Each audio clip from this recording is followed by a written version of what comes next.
A ruling is expected this morning on whether Radovan Krejcir should be moved from police cells to hospital.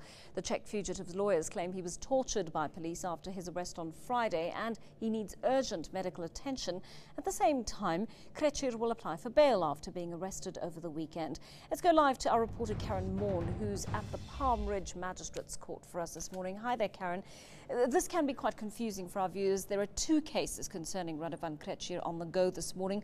What is happening at the Palm Ridge Magistrates Court?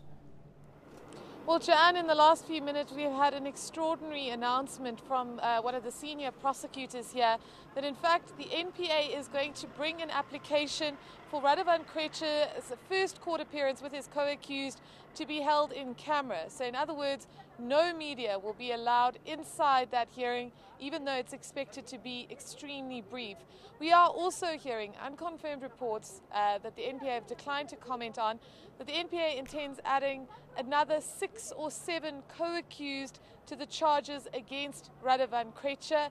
It seems that the NPA or the police are pursuing a case that he and his associates are part of some kind of kidnapping syndicate. As yet, however, Joanne, no clarity on the exact nature of the charges against him. At this stage, all we know is that a East Rand man has accused Radovan Krejcir and an associate who has yet to be identified of kidnapping him, attempting to extort money, and then beating him so badly that he nearly died.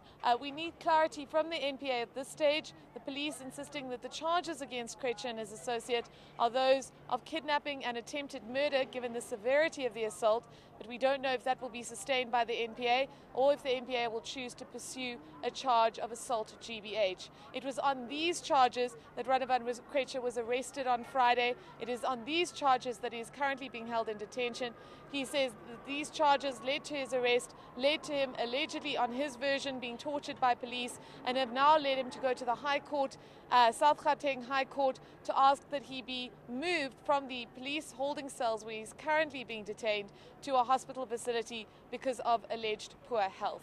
Karyn, why would the NPA want this hearing to be held in camera? Well, there has been a pervasive rhetoric being either from the police or the NPA throughout this Radovan Krejcir arrest and case experience. They're saying that it's for, quote, security reasons. I explicitly asked the senior prosecutor what law was going to be utilized to hold these proceedings in camera, as the only time I've encountered this kind of thing is where you have a child, a victim of child sexual abuse, proceedings being held in camera to protect that child from trauma.